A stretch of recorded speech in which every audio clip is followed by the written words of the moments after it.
Episode 24 की शुरुआत वहीं से होती है जहां से हमारा पिछला एपिसोड खत्म हुआ था। तो पिछले एपिसोड में हमने देखा था कि काई होक का मेन लीडर सुसिन और उसके दोनों लोंडो को प्रमोट कर देता है। इसके बाद एक महीने बाद का सीन दिखाया जाता है जहां कुछ लोग मार्केट में घूम रहे होते हैं। फिर एक आदमी किसी को देखकर कहता है, अरे ये तो मेरा भाई टकला सैंग है। तब वह टकला उससे कहता है, अरे भाई तू तो पिछले महीने के मुकाबले ज्यादा स्ट्रॉन्ग लग रहा है। फिर वह दूसरा आदमी बोलता है, अरे भाई क्यों बकचोदी कर रहा है मेरे साथ, मुझे पता है जब से मार्शल हॉल खुला है तब से आधे से ज्यादा टाइम तो तू वहीं रहता है। भाइयों आगे से हम इस टकले को जय बोलेंगे और इस चोटी वाले भाई साहब को वीरू, क्योंकि आगे ये दोनों मिलकर कुछ ना कुछ कांड करने वाले हैं। इसके बाद जय हंसते हुए कहता है, अरे भाई वीरू ये पहली बार हुआ है कि हमारे जैसे ऑर्डिनरी लोगों को इंटरनल एनर्जी कल्टीवेट करने का चांस मिला है। कोई फुद्दू आदमी ही होगा जो इस चांस को इग्नोर करेगा। तब वीरू बोलता है, भाई तू ही है जो ऐसा सोच रहा है। फिर वह जय बोलता है, अच्छा ये बता भाई तूने सुना है हमारे मेजर लीडर लियू के बेटे को यमन के द्वारा कैप्चर कर लिया गया है क्योंकि उसने ओल्ड मास्टर सुन के बेटे को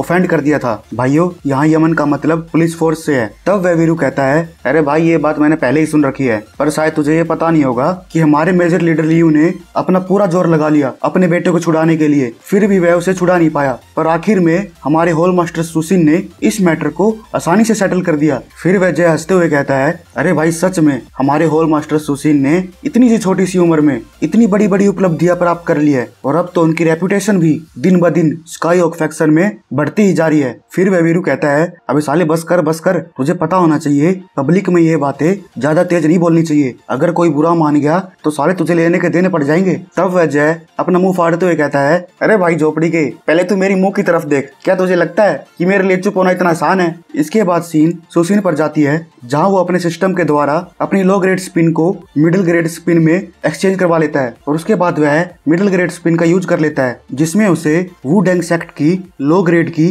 कल्टीवेशन टेक्निक मिलती है और दूसरी स्पिन में उसे पहले जो मिडिल ग्रेड की स्पिरिट नरिशमेंट पिल मिली थी वही उसे दोबारा मिल जाती है। फिर वह सोचता है, अरे ये तो मुझे पहले भी मिली थी, चलो बढ़िया है, अब मैं इसका लंबे समय तक यूज कर सकता हूँ। और इसके बाद तीसरी स्पिन में उसे किसी मैजिकल किंग की ड्रैगोनिक एलिफेंट स्किल मिलती है। इतनी बढ़िया बढ़िया चीज मिलने के बाद वह सुसिन सोचता है, अरे भाई आज तो मौज ही होगी, पहली बार मुझे 4 स्टार की ड्रैगोनिक एलिफेंट स्किल मिली है और इस मार्शल स्किल से मैं अपनी स्ट्रेंथ को बहुत ज्यादा बढ़ा सकता हूँ और जब मैं हाईएस्ट रियलम में कल्टीवेट करूंगा तब इस ड्रैगन एलिफेंट स्किल का मैं आसानी से यूटिलाइज कर पाऊंगा और तो और आफ्टरग्लो टेक्निक के साथ मिलकर इसकी पावर और भी ज्यादा बढ़ जाएगी। फिर वह सिस्टम से कहता है, अरे चचा मुझे तो पता ही नहीं था कि तेरे जैसे बेकार सिस्टम के पास भी इतने बढ़िया प्राइजेस हो सकते हैं। तब वह सिस्टम उससे कहता है, अरे भाई इतनी जल्दी खुश होने की कोई जरूरत नहीं, हो सकता है अगली बार तेरा लक काम ही ना करे। इसके बाद वह नौकर सुसिन का रूम नॉक करते हुए कहता है, बॉस हमारे फैक्शन मास्टर ने सभी को मेन हॉल में इकट्ठा होने के लिए बोला है। तब सुसिन कहता है, ठीक है छोटे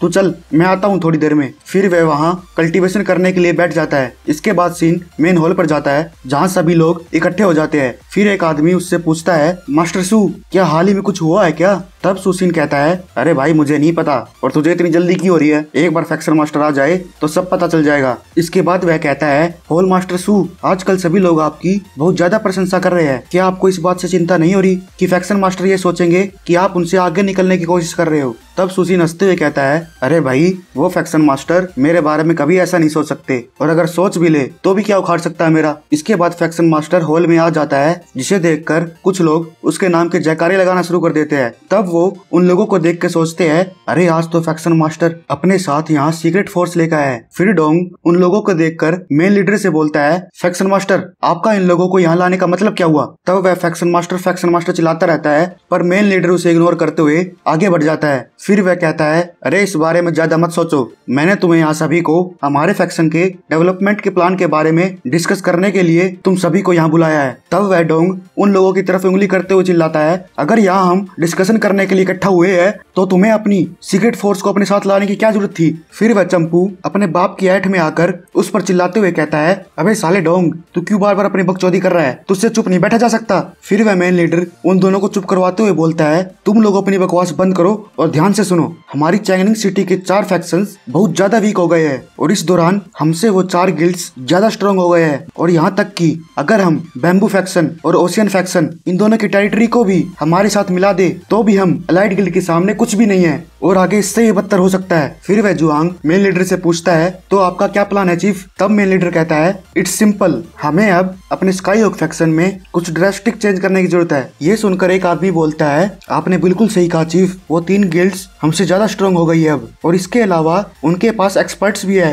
जो हर ट्रिकी सिचुएशन को आसानी से डील कर लेते हैं। फिर वह दूसरा आदमी बोलता है क्या कुछ बदलाव करने से हमारी करंट सिचुएशन इतनी आसानी से इम्प्रूव हो जाएगी। फिर वह जुआंग मेन लीडर से पूछता है फैक्शन मास्टर आखिर आप किस तरह के बदलाव के बारे में सोच रहे हो। तब मेन लीडर कहता है आज के बाद इस फैक्शन की सभी अथॉरिटीज को फ्रीज किया जाता है और सभी होल मास्टर अपने लोगों को केवल सुपरवाइजिंग करने के लिए रिस्पॉन्सिबल होंगे। ये सुनकर सभी होल मास्टर शॉक हो जाते हैं। तब मेन लीडर फिर से बोलता है इसके अलावा सभी मेजर लीडर्स और उसके सबऑर्डिनेट्स सभी के सभी अपने फैक्शन में वापस जा सकते हैं क्योंकि उन्हें अब से फ्यूचर में कोई मंथली सैलरी नहीं मिलेगी। ये सुनकर लोगों का मुंह खुला का खुला रह जाता है। तब सुसिन ये सोचते हुए हंसता है ये साला मेन लीडर उन सभी लोगों को अपने लिए रखना चाहता है। फिर एक आदमी कहता है फैक्शन मास्टर आप हमारे साथ ऐसा नहीं कर सकते, आपने हम सभी को प्रॉमिस किया था। इसके बाद सभी लोग एक एक करके बोलने लग जाते हैं ये सही कह रहा है फैक्शन मास्टर, हम सभी ने उन टेरिटरीज को जीतने के लिए अपनी लाइफ जोखिम में डाली है तो आप उन्हें इस तरह से वापस नहीं ले जा सकते।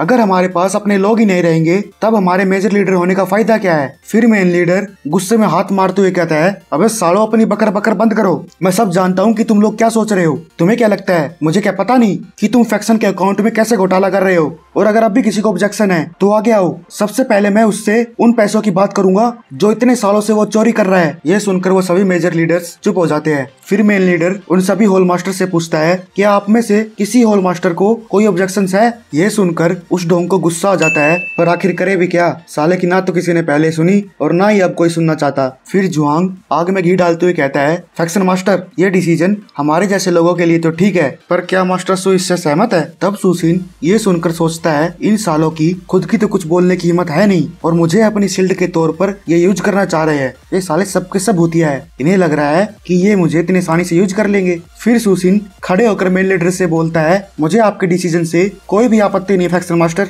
ये सुनकर वह डोंग सोच में पड़ जाता है ये साला सुसिन सच में गिव अप कर रहा है, पर ऐसे कैसे हो सकता है, वह अपनी डेवलप की हुई फोर्स को इतनी आसानी से कैसे दे सकता है। फिर मेन लीडर बोलता है सुसिन तुम बहुत ही स्मार्ट आदमी हो क्योंकि यह मैटर स्काई होक फैक्शन के इंटरनल अफेयर से जुड़ा हुआ था और जब तक तुम मेरे ऑर्डर के अगेंस्ट नहीं जाते तब तक कोई भी तुम्हारा कुछ नहीं कर सकता। तब सुसिन कहता है फैक्शन मास्टर आप कुछ ज्यादा ही सोच रहे हो, मैं सिर्फ आपको एटर्नल पेविलियन और मार्शल हॉल ही हैंड ओवर करूंगा, लेकिन हम अभी भी फैक्शंस के लीडर हैं। पर क्या आपको नहीं लगता कि जो लोग हमारे लिए काम कर रहे हैं उन लोगों को समझाने के लिए हमें अपने टेरिटरीज की जरूरत है। तब चंपू बीच में बोलता है सुसिन तुम अपने लिए मोल भाव करना बंद करो। भाइयों मुझे इस चंपू के लक्षण बिल्कुल भी ठीक नहीं लग रहे, ढोलक भी पिला था और ये भी पिला जाएगा। फिर सुसिन कहता है मैं सिर्फ इतना चाहता हूँ कि हैप्पी गो लकी और वो लोग जो मुझसे लॉयल है वो मेरे साथ रहे बस। तब वह मेन लीडर गहरी सांस छोड़ते हुए कहता है ठीक है मुझे इससे कोई प्रॉब्लम नहीं, तो मैं तुम्हारी इस बात के लिए सहमत हूँ। अपने बाप के मुंह से ऐसा सुनकर वह चंपू से देखता ही रह जाता है। तो गाइस इसी के साथ हमारा यह एपिसोड समाप्त होता है, फिर मिलते हैं नेक्स्ट एपिसोड में। अच्छा है।